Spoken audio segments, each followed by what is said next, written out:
Kalau ada orang kejam, nyebelin, mempigikan, ini orangnya.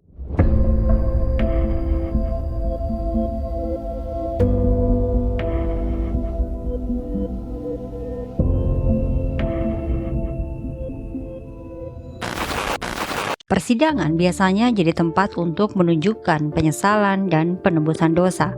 Namun berbeda dengan orang satu ini. Bukan air mata, bukan penyesalan, tapi senyuman dan ledekan. North Olmsted, Ohio, Amerika Serikat, 3 Juni 2024 adalah hari biasa. Seketika berubah menjadi tragedi ketika seorang wanita bernama Bianca Ellis menyerang dan menghabisi seorang balita berusia 3 tahun, Julian Wood, di luar toko Giant Eagle. Motifnya masih jadi teka-teki. Tapi yang lebih mengejutkan bukan hanya apa yang dia lakukan, melainkan bagaimana dia bersikap setelahnya. I'm at North Olmsted, Ohio, Giant Eagle. Someone just stabbed a kid and a lady in the parking lot. Screams in the parking lot as we were parking or walking to our car, and we saw. Bianca Ellis, 32 tahun saat itu, seorang perempuan asal Clifton dengan catatan gangguan mental, sebelumnya ditahan karena kasus pencurian. Namun tidak ada yang menyangka dia akan berubah menjadi pelaku kriminal yang begitu brutal, sadis, dan tanpa ampun. Hari itu setelah membeli pisau dari toko barang bekas, Ellis mengikuti ibu dan anak yaitu Margot Wood dan Julian Wood ke tempat parkir Giant Eagle, dan tanpa ragu dia menyerang Julian Wood dengan pisau.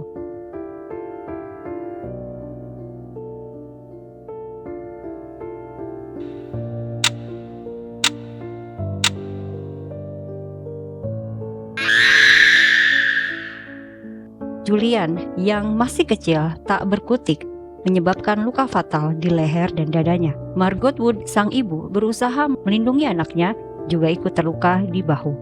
Saat dibekuk, Bianca Ellis masih membawa pisau dapur dan mengaku telah mengikuti korban dan ibunya keluar dari toko. But after the victim, this was after the victim, 3-year-old Julian Wood was stabbed multiple times, and what authorities are calling a... Dia didakwa dengan pembunuhan tingkat pertama, percobaan pembunuhan, penyerangan, tindakan membahayakan anak, serta pencurian. Selama proses hukum, terungkap bahwa Bianca Ellis memiliki gangguan mental serius. Pada September 2024, pengadilan menyatakan dia tidak kompeten untuk diadili dan memerintahkannya untuk perawatan di fasilitas kesehatan mental. Ini artinya, keluarga korban harus menunggu Bianca Ellis untuk dinyatakan kompeten dahulu sebelum bisa menjalani hukuman. Ini mungkin menjadi salah satu alasannya. While charges were being read, Ellis smirked, shrugged, raised her eyebrow, and even smiled. Bianca Ellis natap hakim dengan senyuman menyeringai. Berkali-kali ia tertawa kecil, bahkan mencibir, seakan semua hanya lelucon yang bisa dia banggakan. Ia tidak menunjukkan rasa takut, tidak menangis, tidak tampak tertekan, seolah ia menikmati dan nyaman dengan itu semua. Rasanya Mimin ingin sekali jambak rambutnya, memberikan ulusan-ulusan manja di kepalanya ke meja di persidangan karena saking gemes dan kesel lihat sikap arogannya.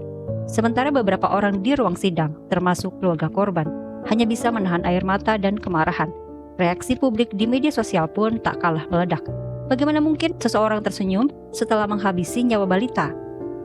Para pakar menyebut bahwa ekspresi Bianca Ellis seperti itu bisa jadi indikasi kondisi psikologis serius, dari gangguan antisosial, skizofrenia, tak terkontrol, hingga manipulasi publik. Tapi publik bertanya-tanya, jika pelaku tidak menunjukkan rasa penyesalan, apakah itu berarti ia sadar betul dengan tindakannya atau justru sebaliknya? Nah, berbicara tentang kesehatan mental, lalu bagaimana dengan kesehatan mental keluarga korban? Keluarga Julian Wood, terutama ibunya Margot Wood, menghadapi trauma mendalam akibat kehilangan anak mereka. Komunitas North Olmsted juga terguncang oleh kejadian ini, menimbulkan pertanyaan, bagaimana sistem hukum bisa menangani kasus yang melibatkan individu dengan gangguan mental? Apalagi, di depan kamera, Bianca Ellis sanggup tersenyum, tapi bagi keluarga korban, tidak ada yang bisa membuat mereka tersenyum lagi. Bahkan mereka harus kehilangan anak yang baru saja berulang tahun ketiga, dengan cara yang paling kejam yang tidak bisa dibayangkan, malah dinyatakan tidak kompeten untuk diadili. Jika Bianca Ellis memang mengidap gangguan mental, Apakah dia sudah dinyatakan benar-benar sembuh hingga akhirnya bisa berkeliaran?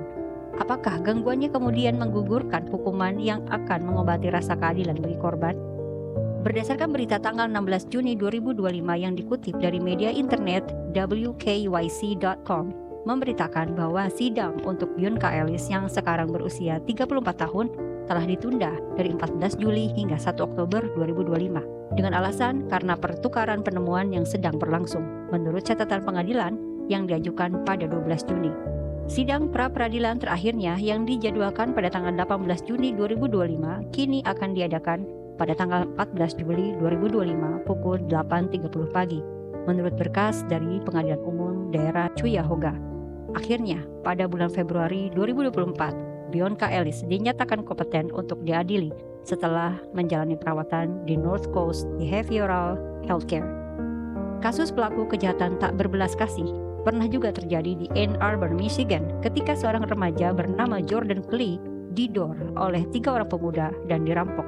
Yang salah satu pelakunya sanggup untuk tebar senyuman ketika menjalani pra-peradilan dan tidak menunjukkan rasa penyesalan sama sekali. True crime bukan hanya tentang kejahatan, tapi juga tentang manusia, sistem, dan luka yang ditinggalkan. Tulis pendapat kamu di kolom komentar. Menurut kamu, apakah kasus ini bisa dicegah? Apakah ekspresi Bianca Ellis menunjukkan psikosis atau justru sesuatu yang lebih gelap lagi? Terima kasih sudah simak video ini.